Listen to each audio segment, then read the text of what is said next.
You've reached Hotel Pacifico, your 5-star destination for BC politicos. Press 4 for room service. Press the star key for your hosts Mike McDonald and Kate Hammer. Welcome back, guests. Geoff and Mike, I got a pop quiz for you.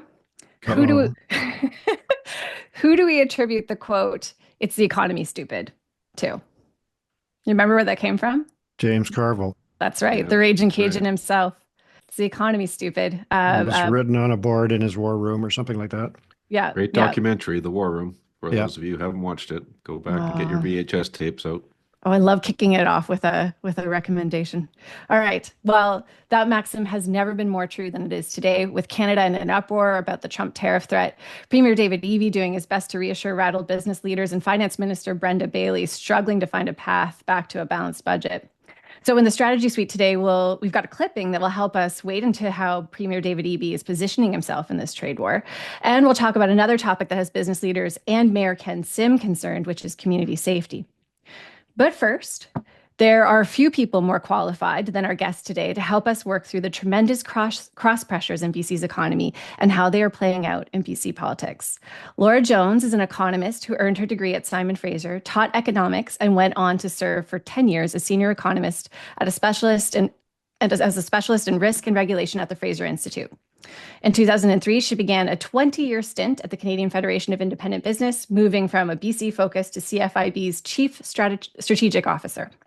Last summer, she was appointed president and CEO of the Business Council of BC, one of the province's senior business organizations. And just a bit of context here for listeners, small businesses make up 98% of the enterprises in BC and employ more than 1 million people. They are ably represented by chambers of commerce and boards of trade. The other 2% or so of BC enterprises, about 200 leading companies and public institutions, are very large employers, often in the resource sector, transportation, crown corporations, and the like, and they are Laura's members with very, very different dynamics. So Laura, welcome to Hotel Pacifico. Oh, thanks so much for having me on. We're glad to have you here. I think you've been immersed in this topic of business for most of your career. And I want to just take a moment to reflect on how that shift you made from small independent businesses and now in this newer role, focusing on more of those large employers. What surprised you most about that shift? Well, it's interesting because business, it's an ecosystem that we're in, right? Small business, big business. And but they can feel very siloed, even though they have many of the same concerns, but there are also some differences. From a small business perspective, I sometimes wondered why bigger businesses weren't more vocal about some of their concerns, for example, with respect to big projects and resource development, because the interconnections between small business and big business are there all the way through the supply chain. So when you have a successful large project, that means that there is economic activity for all kinds of small businesses, mid-sized businesses. You have law firms benefiting from that. You have accounting firms benefiting from that. You have the restaurants and retail where the lawyers and the accountants are shopping, benefiting from that. So it's one big ecosystem. And one of the reasons that I'm excited actually to make the move from small to large, although small business will always have a very big place in my heart. So tell us more about actually like this moment now. I think you're how many months into this new role? 6, 7, how many months? Yeah. Year. Yeah, you're closer so over a year now. Over a year, okay. Yeah, not quite a year and a half, but over a year. So this has probably been just a late-breaking plot twist for you to be a year in and to have these tariffs sort of dominate the discussion. What are you hearing from your members on this? Yeah, it's a huge pivot, of course. It's now job one for all of the political leaders to deal with the threat of the tariffs. So that's put the economy you started with, it's the economy stupid. The modern version of that probably deletes the word stupid, but and to be a little bit more gentle. But it is the economy, and that's something I think you take the economy for granted at your peril. And this has put in sharp focus the need for Canadian politicians right across the country, federally, provincially, to focus on the economy and to focus on the threat of the tariffs. And what we're hearing from members is, of course, this is a huge threat, but this might surprise you. The most common answer I get when I say, how will this impact your business, is we don't know. I mean, the supply chains are so complicated when you cross borders that it really is, it's a big concern, but we don't know. And I would say the attitude of our business leaders is kind of a keep calm and carry on attitude, but obviously looking to our political leaders to do their part to make the case to Americans that this is not the kind of win-lose scenario where the Americans win and Canada loses. This is a lose-lose scenario if these tariffs come into play, because of course it means that things will be more expensive for Americans. So we're obviously looking to political leaders to make that case. I think Premier Eby has been out there in force making that case, and that's something that business leaders appreciate. But the final thing I'll say on that is I think all Canadians can make the case. I was down at the embassy in Washington last week for the inauguration, and they've got some great infographic kind of pieces, pictures, map of all the U.S. states with what their big exports are to Canada.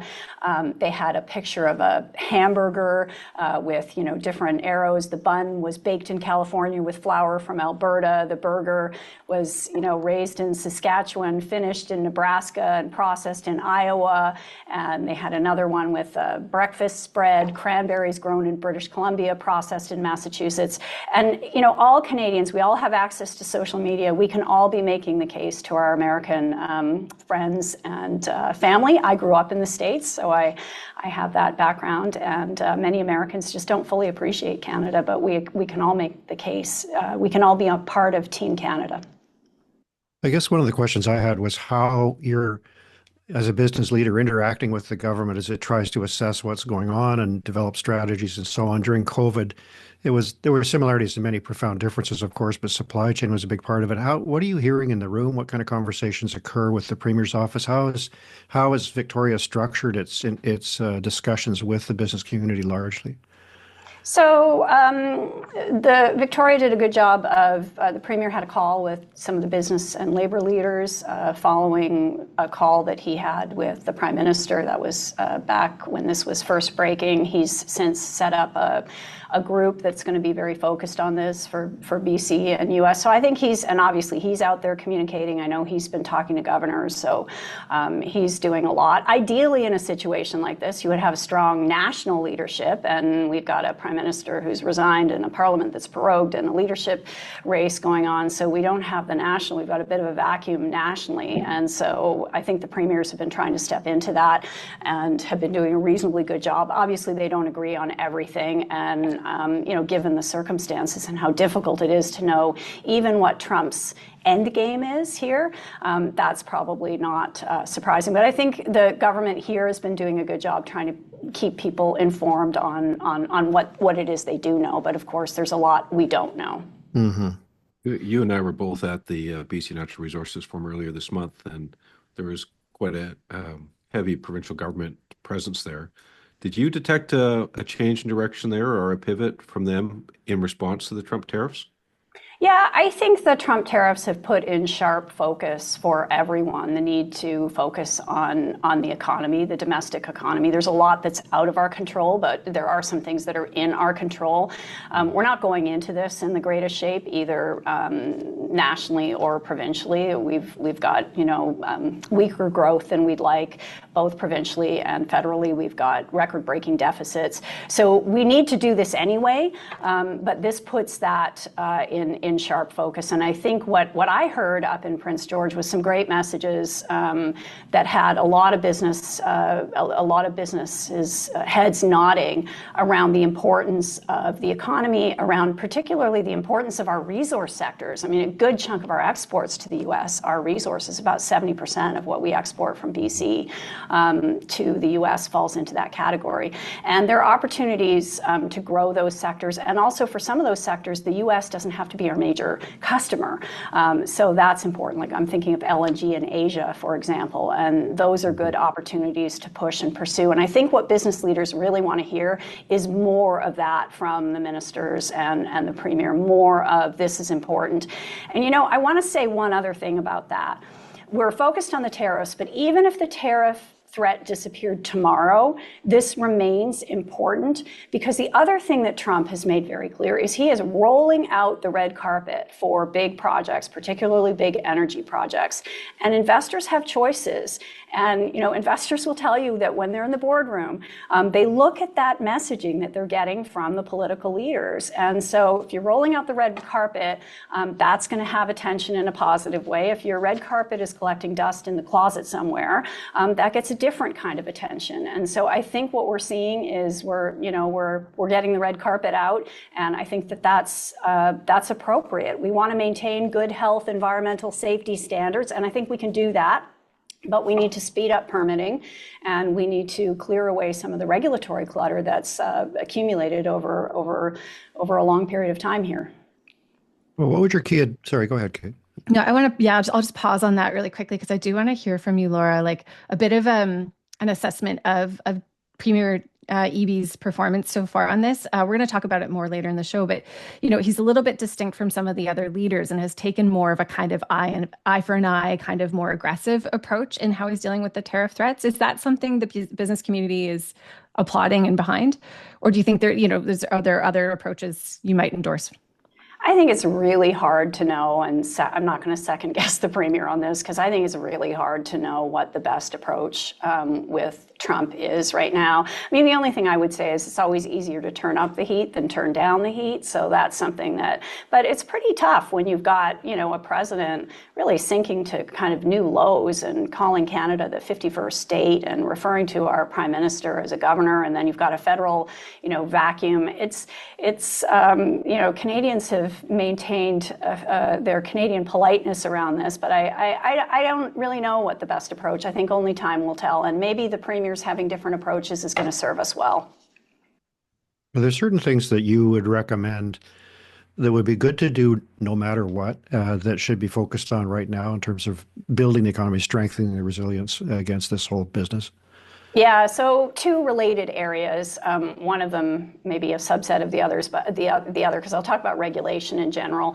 But let's talk about interprovincial trade. I mean, for goodness sake, we have made, this is my 60,000 foot view of interprovincial trade, okay? 1995, we had the agreement on internal trade, widely viewed as a kind of a terrible agreement that really did nothing. Then in, 2017, we had the Canada Free Trade Agreement come into place. Honestly, it was such a big improvement. And one of the things it did was a negative list, which means you're in the agreement unless you're specifically out of the agreement. And that was a huge shift from before, and that's on goods trade we're talking about. It also created a table where regulatory irritants could be talked about between provinces. The one that people are probably most familiar with is, can I ship a box of wine to my province from another province? But there are lots of really silly things. First aid kits was another one that got attention, the different requirements in different provinces, or having to change your work boots when you move from one province to another because the workers' safety regulations are different. All kinds of these small irritants that add up to a big problem. So huge improvement in 2017. To have a table where you can take these things. But we have been talking the talk about reducing these regulatory barriers between provinces. We've been slowly walking the walk, and now it's time to run. If this threat of U.S. tariffs doesn't get us focused on this, I don't know what will, but it is time for us to take a bold step, and I would say mutually recognize each other's regulatory standards. So if you're in compliance with health and safety rules in Alberta, let's not go one at a time, eyeglass protection, workers' boots. Let's just say if it's good enough for Alberta, it's good enough for BC, and do that across the board for our regulations. Now, if there are areas where you say, well, hold on, what about, there are taller buildings, so the fall protection needs to be different in one province from another, you can negative list that. So you still have all of your own regulations, but you just say that other provinces are also doing a good job with health, safety, environmental protection. We'll accept their standards unless we negative list it. That would be bold, and we don't need all 10 provinces to move in unison to do it. If Premier Eby wanted to do something really bold, he would work with another province to do that, or even do it unilaterally. And then the other part of that Canadians probably care a lot about is importing liquor from other provinces. The only province that allows you to import wine, beer, and spirits from another province for personal use is Manitoba. That's the only one. That's something that sends a message to the rest of the world that we are not really serious about being a country. And I think we need to take some of those, what I would call poster children for dysfunction, out of the window and just deal with them. And now is an opportunity for that. Sorry, that was long, but I get passionate about international trade because it's that was good. So important, but not urgent. And let's make it urgent. Let's go from walking to running. It'd be great to move off the wine issue for sure, because I think it's been talked about ever since I was a child. Well, I also personally enjoyed that the interprovincial trade brought in as a case for why Donald Trump is threatening to take us over. Like, it's a threat I haven't seen brought into that. So thank you. Well, let me ask you about switching gears to fiscal policy now. Yeah. And I know under your leadership, BC has raised concerns about the growing size of the deficit, and particularly right now with the threat of Trump tariffs and uncertain economic outlook, arguably BC is a little more vulnerable now, given its deficit to swings in the economy and ability to sustain services. In the fall economic statement, the new minister, Brenda Bailey, and I think in the mandate letters too, are basically saying there needs to be a path to a balanced budget now. They're starting to turn the ship a little in terms of what their messaging is.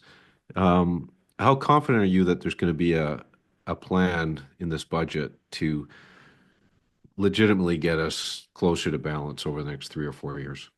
Well, the tariff threats certainly don't make that easier, but I think it's very good news that this has been in the mandate letter, that they're looking at where they can be more efficient with government spending. I think that's important, and we're not expecting the budget's going to be balanced anytime soon, like not next year or the year after. But I think having a path to a balanced budget is a very good signal for everyone. And it's something that it's not just businesses that care about that. Citizens care about that. And small businesses, big businesses, citizens care about a balanced budget. Everybody knows that it's not sustainable. I love Brad Wall's quote on budgets, on deficits, actually. He says, deficits are like potato chips. It's hard to eat just one.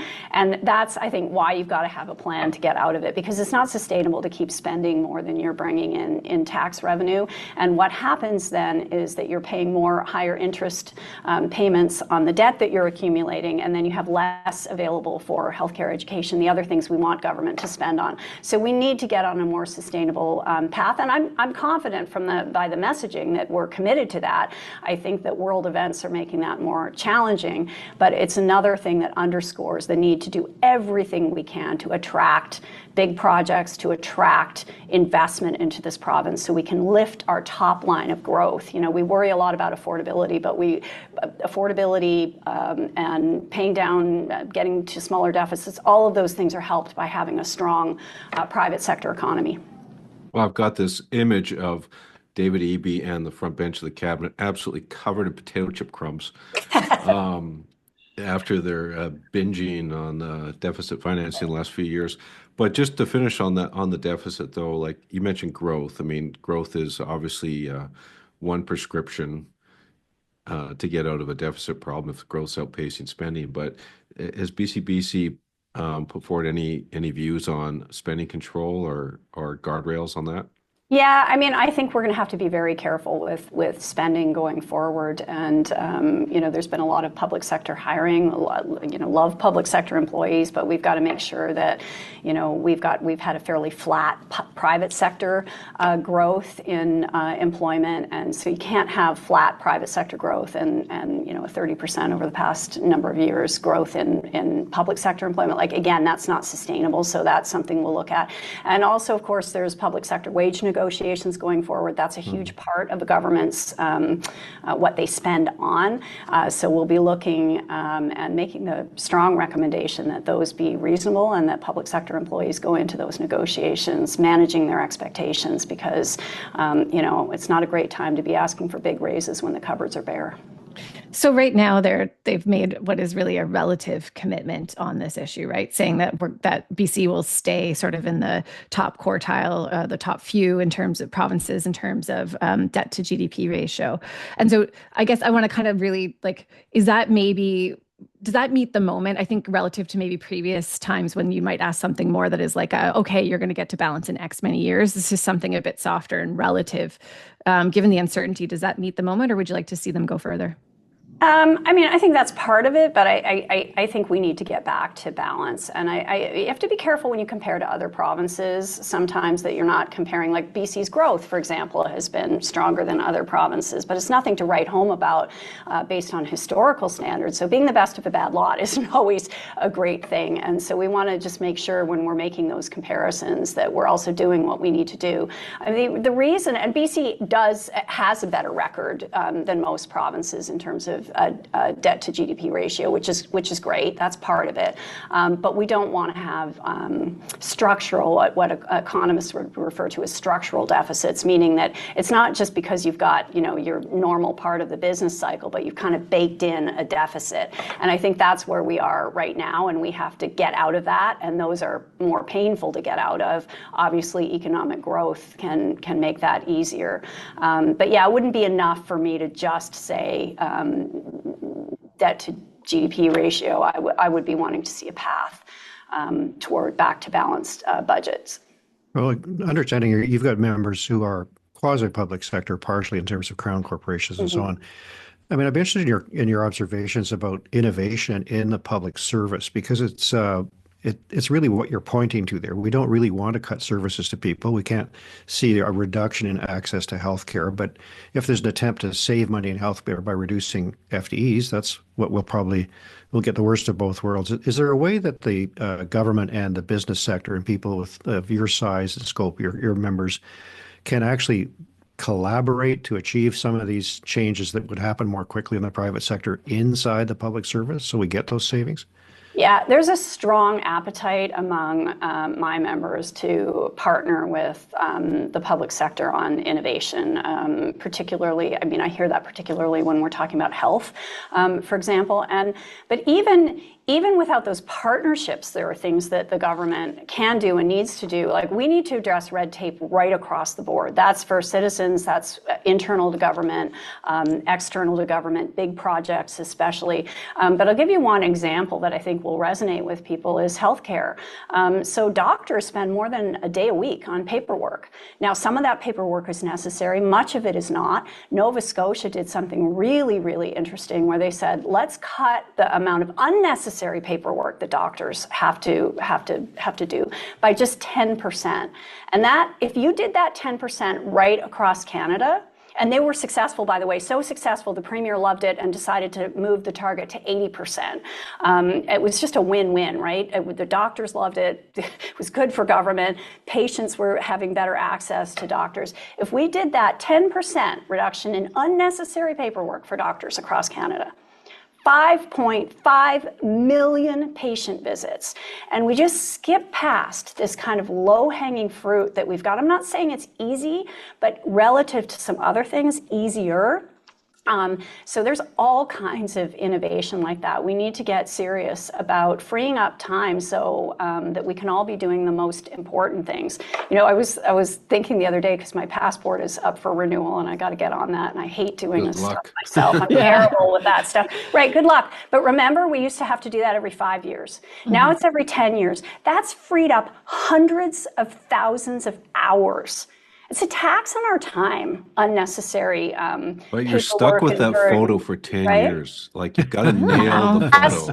That's true, but I think people would take that trade-off, Mike. I think they would, Okay. like, versus standing in the Better get the passport London drugs line, person on their I A game. also personally appreciate the 10-year age reduction on the photo. Like, I'm fine with it. right? Right. As long as you get a decent photo, the age reduction. Okay. That's right. I'm dreading that a little. Guess, when was the last time your internet went out? How long was it out for? Maybe you were trying to go somewhere or get some work done and you just had to wait it out. Maybe there was someone you needed to reach and you couldn't. Sometimes an internet outage is inconvenient. Sometimes it's much more serious than that. So, another question. What caused the outage? Maybe it was a power outage or related to some nearby construction work. And what if I told you close to half of all outages were caused by something far more preventable than construction or bad weather? Over the last decade, nearly half of all TELUS major outages were the result of cable damage caused by the theft or destruction of critical network infrastructure. The price of copper is climbing. Copper theft is becoming more common, and BC has the dubious distinction of outpacing other provinces on this issue. Between 2023 and 2024, thefts in BC increased 94%, and the impact on customers has soared. This equates to 29 million customer minutes of outage and degradation. So, going back to my initial question, remember the last time your internet or your TV or your cell service went out? Okay, now imagine the cumulative impact of 29 million minutes of that. Copper theft is a big problem. We'll talk more about this next week. As a head of a trade association, and you've got lots of members, you're both at one point at the important policy tables with government, talking about policy, but there's also a time when you have to advocate and speak up for your members. And that's it's a fine line. And how do you decide how to navigate that line? Like because it's every organization is different, different dynamics, different mandates. But I'm intrigued though that must be something on a daily basis you have to contemplate. Mike, that's such a great question. And it's been an interesting shift going from small business, which I would argue small businesses are a little scrappier in sometimes how they advocate to big business. But some of the principles are the same. Look, I always have the mission of the organization in mind, which is prosperity, the prosperity of the province now and in the future, the prosperity of the people who live here. So that's the mission. So what best serves that mission? I have throughout my entire career worked in nonpartisan organizations because I feel like that from outside of government, that's a very effective. I have a great deal of respect for people who put their hat in the ring politically, just to be clear. But from outside of government, I think that's a great place to advocate, to really have credibility with the ideas that you're bringing, to bring ideas that support prosperity. And then in terms of getting down to a more granular level, I think it's about respect and having respect for people, giving people a heads up when you have something that's going to be difficult to deal with. I mean, the calls I've made to ministers where I'll say, we're releasing something you're not going to like, but here it is, and we have to say it. Trying to deal with things a little bit behind, giving people a heads up behind closed door, but then not being afraid to say what needs to be said. I mean, look, the public deserves to know some of these things, and sometimes there are some dark corners in public policy where shining a light is really important. And I would argue that regulation is one of those where we haven't had a lot of measurement. BC's been a leader, and if you get me off on this, I'll be going for 10 minutes, so you might want to be careful. But we've got, that's an example of an area where shining a light makes a lot of sense. And so we're not going to be afraid to use those public tools, but we try to do it in a way that is respectful, and obviously having good relationships is important. One of my observations, though, was that the Business Council, not alone, but very prominently, does really serious economic research. I mean, Jock Finlayson was with you for years, and now David Williams. And you are really bringing a lot of facts to the table that you believe government needs to understand and see. And it's very rare for anybody in government to say, well, I don't know if they really did the calculations correctly. What are the areas that you're asking your team and your economists to really focus on that are worrying you right now and worrying your board? in the BC economy? The fiscal side of it has always been table stakes for BC, and I agree with you, like a great tradition of really solid economic analysis that I fully plan to continue in my leadership. I think it's really important to be a source of credible information on those things. And the other thing that I think we have a window opening up on is some serious regulatory reform. I mean, the slow maybe in British Columbia, what one of the members called the slow maybe, is killing us. And so I think we've done a good job on cleaning up some of the smaller irritants. BC was the first province in Canada to have a measure that's reported regularly. It's by legislation has to be reported. You remember Joy McPhail started this, and then Gordon Campbell picked it up and had a 1/3 reduction target in 3 years.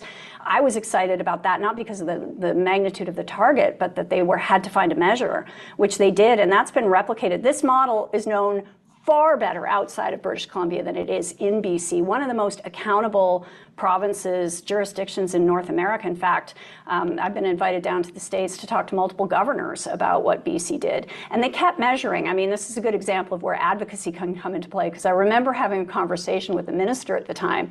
We've hit the 1/3 target. And I said, yeah, now what are you going to do? Oh, well, we're done. Like, we hit the election commitment, no more need to I was like, please keep measuring, because how fast do you think those irritants are going to come back? And if you remember at the time, it was things like we were telling restaurants what size televisions they could have in their establishments, and forest companies what size nails they needed to use. So we've kept measuring, and to the credit of Horgan, Eby, they've kept that in place, that 1/3 reduction target. But now we need to turn our attention to the big projects, and we need accountability there. And so I'm asking my team to focus on that, to focus on interprovincial trade, as well as the fiscal piece of that, because that's what we're hearing from our members. Well, I can't resist, Kate, just though on the TVs, which is one of the favorite stories. I agree with you. It was insane. And I'm glad it was cleaned up, but it was reflecting in some respects a turf war inside the liquor and hospitality industry, trying to stop other people from getting into their part of the world that was selling booze. So, the light needs to shine for sure, but sometimes you're surprised who scuttles out into the daylight. Anyway, sorry. Go ahead. Totally agree. Totally agree with that. Some of these rules, you trace them back, and you're like, okay, there's some little group that's advocating to keep them. A bit of turf war here. But it doesn't support prosperity. And there were just so many things. I mean, I think the more important thing that did, as you remember, there was for every new regulatory requirement that came in, 2 had to be eliminated. And at one point, they were running at getting rid of 5 for 1. And then it became 1 for 1. And that's maintained and still in place. But what that does is it creates a different culture within government, where you're not just saying, my job is to add. I remember talking to a regulator who said, I went from regulation maker to regulation manager. So my job isn't just to add to the pile, it's to manage effectively within a budget and make sure that we're getting the optimal, health, safety, environmental benefits within that budget. And I think we need to take that kind of approach with big projects now. So we've done it on we've got a good foundation in BC. But we need to look at big projects and figure out how we can do it so it's more institutionalized and not just, well, we were focusing on it for a while, so things sped up, but then we have the same old problems that we'll be talking about 10 years from now, because I think we're probably all a little tired of talking about this particular problem. So can you help me put this in perspective? Because I think we could go to any jurisdiction, certainly in the G7, and get the feedback from business that there's, death by regulatory burden. I want to use your phrase, actually. What was it? Death by slow maybe, the death of investment by slow maybe. Like, is BC a leader in Canada on that? And if no, it's not. Is it what are we, so where do we fit in the spectrum of Canadian provinces, and what in particular do we need to be doing? How slow is our maybe? Well, how slow speed of our maybe? This is exactly what I'm saying. Like, when it comes to fiscal, we've got really good measures, right? And we've got a budget, we've got accountability, we debate, is it enough spending, too much spending, how fast should we eliminate the deficit? We've got all kinds of data with which to have these discussions. And when it comes to regulation, BC's been a leader in creating some measurement, but we need better measurement and transparency on what is going on with these big projects.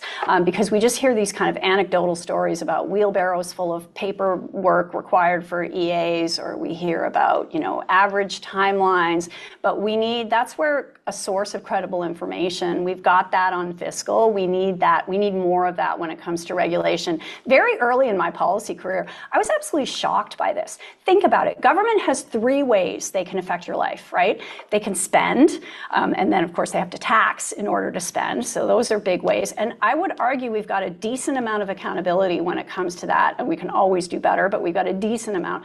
And then they can regulate. And think about, what tools do we have to evaluate the effectiveness of that? We don't have great measures when it comes to that, and we need to do a better job. But in British Columbia, I know you had Michael Goring on your show not that long ago, and he was at a press conference recently talking about how we can get a man to the moon faster than we can approve a mine. I really think we need to be bold about this, and we need to think about, yes, protect health, safety, environment, yes, and let's do this faster. So regulatory excellence is about both the protection, the high levels of protection that British Columbians and Canadians want, and doing things efficiently and getting to a good answer faster. Okay. Laura, I want to thank you. I think the timing of this conversation could not be better. I'm going to say, just to add on, that Geoff and Mike and I will be at the Greater Vancouver Board of Trade later this week, and I think continuing a lot of the threads you brought up in this conversation. So thank you so much for joining us at Hotel Pacifico. Thanks so much for having me. This was fun. Thanks a lot. Thanks, Laura. Hi, hotel guests. When I was a kid, I grew up in Maple Ridge, right on the border of Pitt Meadows, and we were surrounded by farmland. In fact, we had a small family barn, and I can still remember the chickens clucking. I could hear the coyotes in the distance, and I spent more than a few hours shoveling out stalls, although my sisters might argue that point. But have you ever thought about what goes into a farm, the hardworking farmers, the food it provides, the animals that live there? Or did you even consider that farms are helping to provide energy and address climate change? Over the past few weeks, we've been highlighting the solutions that exist in the energy transition. We've spoken about electricity, natural gas, the role of hybrid energy systems, but what about other low-carbon energy options like renewable natural gas? Renewable natural gas is a low-carbon energy that can help the province advance its climate action goals while providing an option for customers to help reduce overall greenhouse gas emissions. Derived from organic sources, renewable natural gas is a low-carbon direct substitute for conventional natural gas. FortisBC works with farms, landfills, wastewater treatment facilities, as well as local and Indigenous communities across the province and elsewhere to capture and purify this methane, which would otherwise escape into the atmosphere. Significant progress has been made in increasing the supply of low-carbon energy, which allows FortisBC to provide customers with the energy they need while using existing infrastructure and supporting overall emissions reductions. If you are a gas customer interested in renewable gas, visit fortisbc.com/RNG. FortisBC, energy for a better BC and a better podcast. Hello. You've reached the Hotel Pacifico Strategy Suite. While we were talking with Laura Jones, there was actually some breaking news. We'll touch on it real quickly now. As we were recording, Sonia Furstenau announced that she's stepping down, and Jeremy Valeriot will be interim leader of the BC Greens. Mike, I think this was sort of what everyone was expecting. I mean, and perhaps Valeriot was the favorite to lead the Greens next. Would you agree with that? Well, he's a longer history he was a candidate in the previous election. He'd been running nonstop since 2020. He's younger than his compadre Rob Botterill. So I think all those reasons make sense. I didn't see anything in the news release that sometimes they say the acting leader is not going to run in the subsequent leadership. I didn't see anything there that indicated that. I assume that he may well be a candidate and the next leader. They're too small to run it that way, I think. Well, it would. What would be the argument for electing a leader from outside the legislature? It's pretty tricky, and you have to fund it. And so those are all very practical considerations for people like you and me, Mike. But when you've got a party that is looking to renew and prides itself on being grassroots and so on, anything can happen. Ask David Eby about Angela Padarai. It'd be very interesting to see what does transpire in this. Although I agree with you, it looks like Jeremy Valeriot will be the future leader of the Green Party of BC. But that completes a big turnover of basically most of the 2017 faces are gone, with some exceptions. So even some of the 2017 parties are virtually gone. So yeah. I'm trying to remember if Jeremy Valeriot was on Andrew Weaver's nice list or naughty list. I don't know. I think I he don't might have know. been on the nice list. Yeah. I'll Oh, have to go back that's a and check short that. list, isn't it? It's a short list. Yeah. Yeah. He's not on. There's no photo of Jeremy Valeriot on the dartboard at the Red Lion.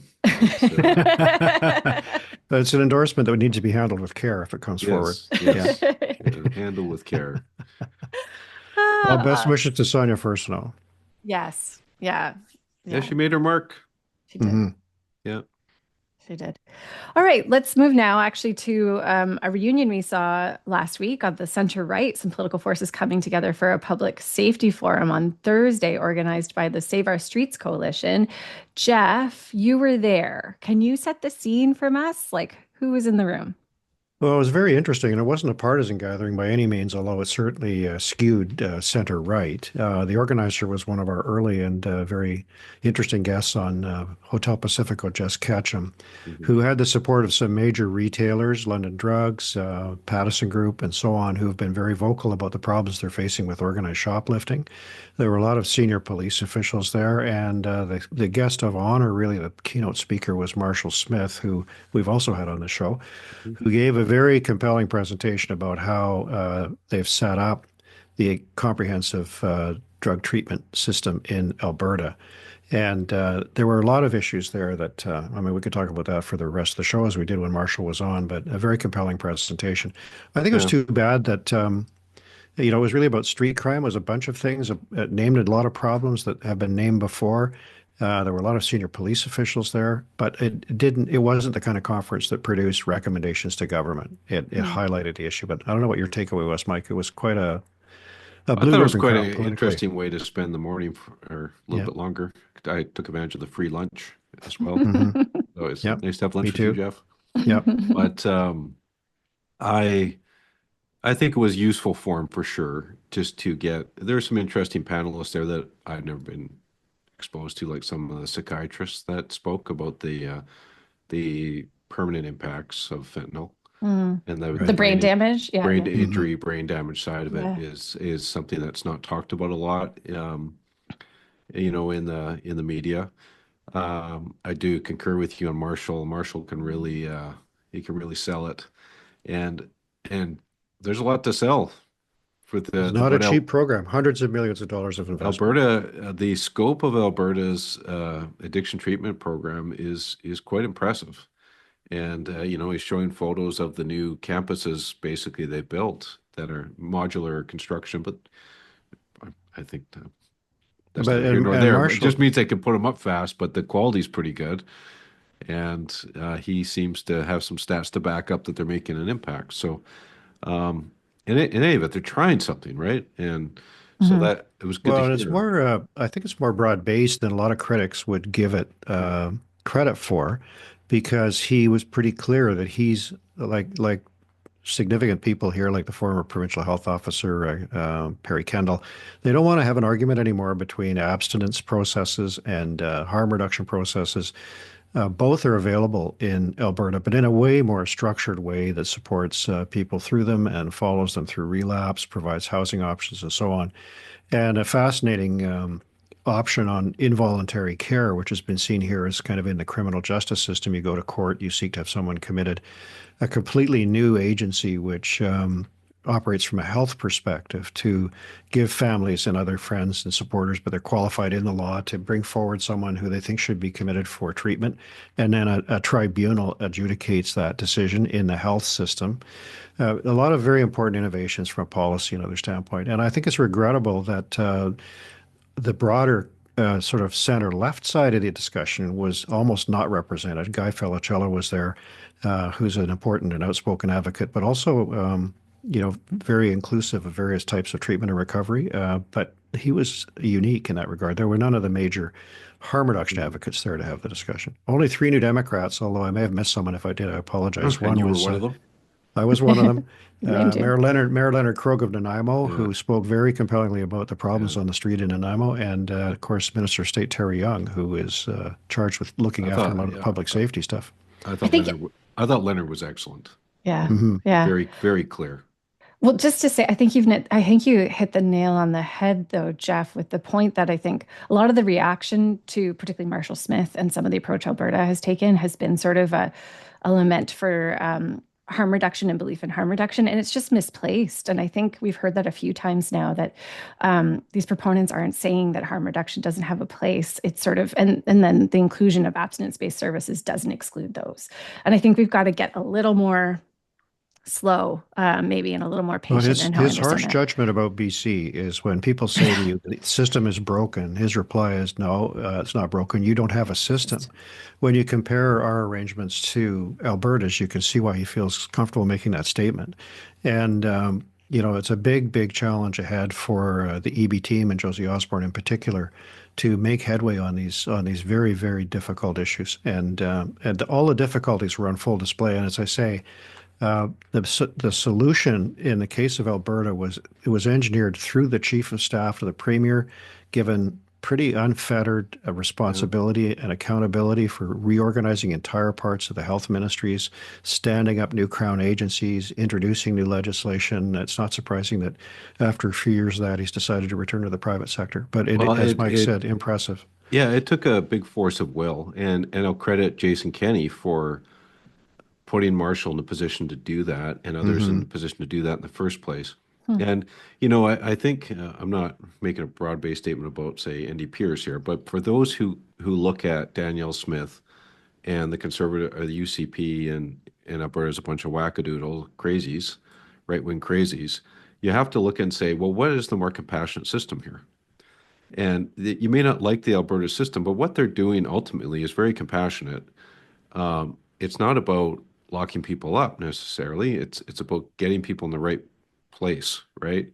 That if they need treatment, they're getting treatment. They're not even forcing them into treatment. They're No. just getting treatment. They are saying, if you need treatment, you are getting treatment. There's no wait. And ultimately, that is the most compassionate approach. And there was a lot of talk at the forum at the WASC Center last week about secure care. But I mean, really, what struck me, Geoff, though, was there was a lot of talk about it from the health perspective, and it wasn't like lock them up, throw away the key. It really wasn't that. It was more like, how do we integrate all these systems here? And somebody suggested, like, we really ought to had, somebody said from the stage at one point, I think, really should have corrections here. Maybe Marshall said that, but because all these systems do have to be integrated. And, this is one where I would suggest the NDP MLAs need to dial in a bit more. And when you see 7 conservative MLAs spending the entire day listening, not speaking, but just sitting there listening, and Terry Young was there, but there's 11 MLAs in Vancouver from the NDP. It's like, don't you think a couple of them should have shown up to this thing? No, there's no reason for a parallel universe on this. And no one can disagree with the problems of London Drugs or the Pattison Group in terms of violent encounters that their staff and security are having on a daily basis. And then this was just before we learned that London Drugs may walk away from its lease at the end of the term in Woodwards, which would be a huge blow to that whole community. But after years of these kinds of encounters, so it is tricky. The NDP and Premier Eby have said a lot about it, and there's Terry Young as a Minister of State and a whole bunch of other changes. But two parallel good universes. For Terry Young for being there. Good for him to show up and be there. And Leonard also Leonard also raised the specter of London Drugs leaving Nanaimo. Yeah. But Mike, to your point about sort of it was a compassionate, frame to this problem and not a sort of police law and order type based refrain. Did Ken Sim follow those notes, or was that a bit of departure? Because I think Ken Sim, he wasn't there in the morning. He went in there knowing what he was going to do because he had an announcement to make and he had news to make, and he made it. But his little cameo was, I mean, kind of connected to the forum, but in a way not. In the coverage it was completely linked, and I'd say his announcement dominated the day. But it wasn't. But if for those of us who were there in the morning, that the conversation was It wasn't. Yeah, they were on, It was on not different, strident different like directions. that. Yeah. And he just kind of dropped this little bomb in the middle of it on So, no yeah. net new supportive I can't housing. help but note Yeah. that he was wearing an impeccably tailored sports jacket and a business casual shirt. So it was just indicative of how seriously he took it. It was And an auspicious I am occasion. sorry, Mayor Sim, I am mocking you gently there, I hope. But anyway, his charge that he was now going to step up with the police, a crackdown on predatory gangs in the downtown east side, Yes. is at odds, I think, with the realities down there. First of all, he seemed like, although he did not literally direct the police to do that, they've been doing that. They've been arresting certain people and made some significant seizures. But the people that are selling on the ground could be all rounded up tomorrow and be replaced the day after. You know, the point that Leonard Krog made that Mike properly points to is that many of the people who are addicted and many of those selling to them are the ones who precisely require assistance to get into some kind of recovery program. And you know, the downtown east side is huge. I don't disagree with many of the problems that Mayor Sim identified, but I think he ran into criticism immediately for suggesting he was going to walk away somehow from supportive housing, which, you know, how can you do that? I think that's what Ravi Callan said in his response to, like, and he validated a part of what Mayor Sim was saying, like, which relates to a conversation we had last week, which was sort of saying the regions are not doing enough on this. And I think Ken Sim was leading with the fact that it's sort of Vancouver has 25% of the population, and then it was north of 70% of the supports are within. I think that's a valid debate to have, for sure. I agree. And I agree. Tough Grandma didn't like it. Tough, right. But she didn't like Ken Well, Sim. she says, well, you get all the funding. What do you expect? Yeah. But I mean, I think there is a case, but like, well, why this super concentration in the downtown east side? Yeah. Is there's for those of you who watched The Wire many years ago. Oh, the best show ever. There was a year when they put everyone in one section of Baltimore. Yeah. Anyway, it's kind of like that. It's what we've done. We've put a little fence around the downtown Over east side. decades, we did it. Yeah. Well, and I think a lot of people who work in this area and work on recovery would say the problem is that you take away the ability to remove a lot of the cues and sort of the associations and the sort of triggers for people to use again. That this concentration sort of traps them in a space, both in terms of when they're addicted and both when they're trying to recover, and that's not great. So how do you? I don't know. Yeah. Evolve that, because I mean that's a very tricky conversation. But it's from Mayor Sim's perspective, I think it's valid to raise it. I think some of the other rhetoric, though, that he brought up in his remarks about gangs and stuff, I think was a little off key.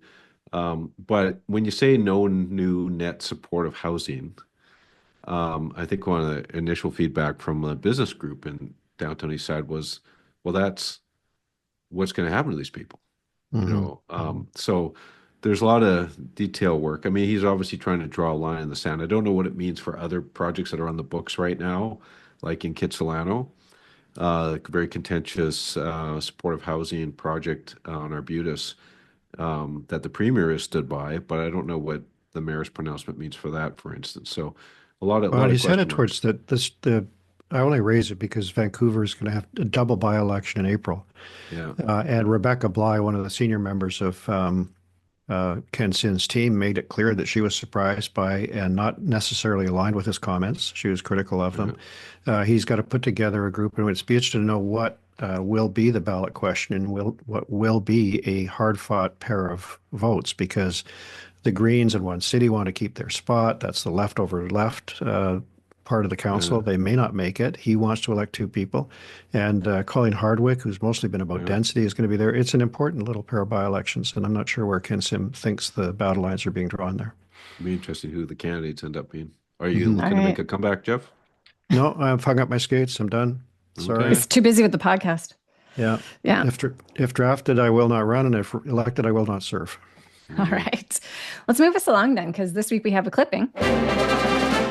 Our clipping this week comes from Katie Underwood, writing for Maclean's, contrasting David Eby's approach to the looming tariff war to that of other premiers'. She writes that he has, quote, adopted an economic eye for an eye approach, and nothing is off the table. Not export bans, not travel boycotts, and certainly not retaliatory import tariffs, right down to Florida orange juice. Not the orange juice. Geoff, I'll start with you. Do you agree with her assessment of David Eby's approach, and what might be the strategy in a more eye for an eye type approach? Well, I think we've talked about this before, but certainly and rhetorically, he's closer to Doug Ford than he is to many of the other premiers, and certainly from Danielle Smith. And he's getting some fire on that front from John Rustad, who I'll leave it to others to try to understand Rustad's position, but it's basically that this is too provocative, and instead of poking Trump, that David Eby should somehow try to meet with Trump and figure out a deal. But I think it's a confusing time for the Conservatives, but what David Eby will need to do, I think, is two things. One is count on the Canadian team, such as it is these days in its confusing state, to produce an outcome like that, and he wants that to be the case because a federal response is going to be necessary. But secondly, I think he's going to have to be very specific, and we saw some of that coming from Ottawa today, about what the province will do to support industries that are blindsided by a tariff attack that comes from the United States in terms of supporting jobs or assisting them to find new markets and that kind of thing. And I suspect very quickly the light will turn to that. Mike, you agree with that? And do you think this eye for an eye approach is the right tack for David Eby? Well, in that Maclean's piece, he does bring up germanium. Watch we out. love germanium, my Watch favorite out. reference. Yeah, shout out. We should Goodbye. get some and show it on the show. I would like to see some. Yeah. Goodbye, Yeah. night vision goggles. Goodbye. Take that, U.S. military. Those are terrible laws. Well, I think it's politically fine posture. It shows that he's empathizing with those who might be anxious about the trade war. Rustad's taken a different tact. And, last week I opined on the pod that maybe 25% of Canadians are fine with Trump, and like Trump. And I think you said like 30 or 40, though. no, I said 25 to 30, and then you said you thought it was more like 15, and Okay. something like that. We'll hash it out later. But Names. but a listener by the name of PT contacted me and said, seriously, 25%? And so I actually went back and checked, and there was a Leger survey at election time, and about that amount said they would vote for Trump. If they About 25? versus Harris, yeah. Ah. It was actually 64 to 21, but if you factor out the undecided, it would be higher, right? So I was right there on the mark. Using the margins of error to your favor. And then Yes. 13% apparently in a recent poll are okay with statehood. So 13%. 13%. Now in a different poll. So the point is that there is a not insignificant number of people that are sympathetic with Trump. Fair. And when you look at federal conservative voters, 45% of federal conservative voters would have voted for Trump in that election, according to, I believe it was a Leger survey. So within the BC conservatives and the federal conservatives, but let's just focus on Rustad's group, we saw Asia go down to Washington and others who are excited about the election down there. That is a potential dividing point with the conservative voter base. There'll be some who are pragmatic, who are, not happy about what Trump's doing because it's threatening Canada. And there's others that might be saying, yeah, Justin Trudeau, give him a punch in the head. So that's one to watch, because I think the whole people's feelings about Trump is a potential tension point in the conservative movement. And I'm not just saying that to be like, hey, I'm trying to stir things up with the conservatives. It's just math. It's just look at the polls. It's interesting too, because I think within that conservative voter bloc, there will be some who are really staunchly like Canadian protectionist, like very patriot, tons of fidelity to their country. So it's interesting because I think you're right that it would be kind of a fine divide if this other group are sort of comfortable with becoming the 51st state / uncomfortable with Trump beating us up. Yeah, I'm not suggesting that within the BC Conservatives there's a big push for statehood, but I do think that there there's people in there that if they had to choose between Trump and Harris, they would have voted for Trump. Absolutely. Probably close to half of their voter base, even higher within the party rank and file. Well, I'll say it's one of the best explanations I think we could offer for why the reactions amongst the conservative premiers across Canada have been so different. Mm-hmm. Right? Well, Yeah. I find it hard to believe, but this is my own bias, that there's any future for John Restad in saying, can we please sit down with President Trump and make a deal? And this points to the issue that Mike's raising. Like, if I'm a worker out there who liked the style and the cut of the jib of John Restad, and I'm just about to lose my job completely to Trump tariffs, do I want him to be saying, this is because David Eby was too tough on Donald Trump? It doesn't make any sense. And the people are going to want to see action by the provincial administration within its powers and jurisdiction to protect them to the degree possible. Laura Jones laid some of that out. And Rustad's not there. I thought he was the least coherent I've seen him on any issue on this one, suggesting that somehow, Yeah. Well, he's trying to, sorry, to be Washington. clear, like John Rustad's course is kind of to try and say that our vulnerability to the Trump tariffs is a manifestation of a David Eby, maybe by association, Justin Trudeau, inability to sort of we build brought big this on infrastructure. ourselves. Yeah, we brought this on ourselves. Yeah. yeah, and I think there's a bit of an audience for that, but Yeah. but then what are you gonna do about it, right? Mm-hmm. And it's not good right now that we have a lame duck prime minister and uncertainty until basically at the earliest the end of April, and when there's a potential election might be over by then. And so what is Poilievre going to do if he gets in there? Well, is he going to punch Trump in the nose? Well, they'll probably he'll have to say that in the election campaign, what his approach would be. Right. He's been pretty quiet so far. Actually, I want to bring you back. I want to bring this back to the clipping because one of the things I found interesting in reading about it was I think David Eby was trying to present that, like, you know what, we're all super united, we're all super together in this. Like, yeah, Danielle Smith did her little like Florida like field trip, but like it's fine. And I found that hard to believe. I believe that they're all bought in and trying to make the best of this and want to work together. And I suspect the divisions on the how are pretty severe.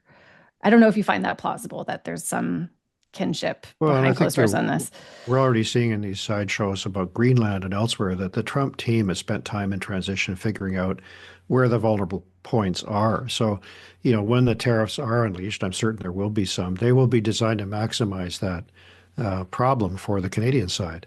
And, as yet, they're, with possible exception of Doug Ford, who will soon, if he has not already, disappear into his own election. He did today. Who's, as you say, on first to even articulate a Canadian response? Yeah. It's, I guess, Dominic LeBlanc, Justin Trudeau, but even Trudeau's already so much yesterday's man, in my view. Perhaps I'm overreacting, but he's almost he's completely in the rearview mirror in terms of federal politics with the leadership race on, and it's very difficult for him to assert himself in any way with even some premiers saying, "I wish he was out of here." Okay. I can offer strategically no solutions, but on an emotional level, I suggest, gentlemen, we get a drink. Let's raise a glass or take a shot. Time to raid the minibar. Never too late for a drink. I'll raise a glass to Bill Wilson, chief, an eminent chief, who is from the Campbell River Quadra Island Kwakwa tribe, I believe. But I was fortunate early in my career to work for the Fishermen's Union and publish their paper, edit their paper. And in that capacity, I went to a whole lot of meetings of the Native Brotherhood, which was the coastwide organization of Indigenous fishers. Bill Wilson would often be there, and with him on some years and not others, but other huge names that I was very privileged to see, like Chief Ed Newman from Waglisa, Bella Bella, also Jimmy Gosnell of the Niska Tribal Council, George Watts, who was a very committed New Democrat from Port Alberni, and Bill Wilson. These were towering, Joe Mathias from Squamish First Nation. These were a towering generation of Indigenous leaders, all gone now. Bill was kind of the last, but Bill was unique. I should call him Chief Wilson, I think, out of respect, but unique in that he was the kind of speaker, when he came to the mic, there'd be a rustle of anticipation. Because if you were the elected official or the hapless public servant who Bill had decided to deal with that day, you were in for a world of pain. He was one of those people, and we saw that on the national scene with the Constitution repatriation, who was afraid of nobody and did not care what you thought about him or his tactics. And that's not to say that he wasn't very eloquent and inspirational. He was all of those things, but he was a particularly tough and important leader during that period when the Indigenous community in BC had many, many such people, all had tremendous qualities. So it's a big loss and perhaps the turn of a page politically. That's not to say that there aren't great replacements. There's fantastic Indigenous leadership right up and down the province now. Oh, you didn't even mention his daughter. No, I didn't. Jody. Jody Wilson-Raybould. Wilson-Raybould, who needs no introduction, and Corey Wilson too, who's a leader in her own right and chips off the old block. And when I was in university at UBC, Paul Tennant, professor of political science at UBC, had written a book called Aboriginal People in Politics, which remains one of the great classics on the history of political activism among Indigenous people in British Columbia. Bill Wilson was very much a star character in that book, and actually came to our class to speak to us, and it was one of the most riveting hours of my university career. He was just a very charismatic, forceful personality. Yeah, sure. No question. So thanks, Geoff. That was a good one. Yeah, here. Now, I'm just queuing this up on my phone here. I got to read this. I will raise a glass to Manabout Town, Rob McKaydon, and our co-host Kate Hammer. Because Rob wrote a comment on LinkedIn this week saying, Kate Hammer with an incredibly thoughtful Hotel Pacifico rant in favor of municipal transparency, streamlining, and amalgamation in Greater Vancouver, worthy of a listen and worthy of action. Thanks to Kate, Mike, and Geoff for another great pod. Well, we love to get positive reviews. We don't like to get the negative ones, but we do like to get the positive ones. And Kate, love that rant. Yeah. You go, girl. And rant whenever you want. And one more, I got to raise a glass to Franklin, who is one of 5 people in Canada that owns a Hotel Pacifico t-shirt. Oh, I love this. Yeah. And he wore it to Antarctica last week and sent me a photo of him in Antarctica wearing a Hotel Pacifico t-shirt. So Hotel Pacifico keeps you warm. Just don't forget, everybody.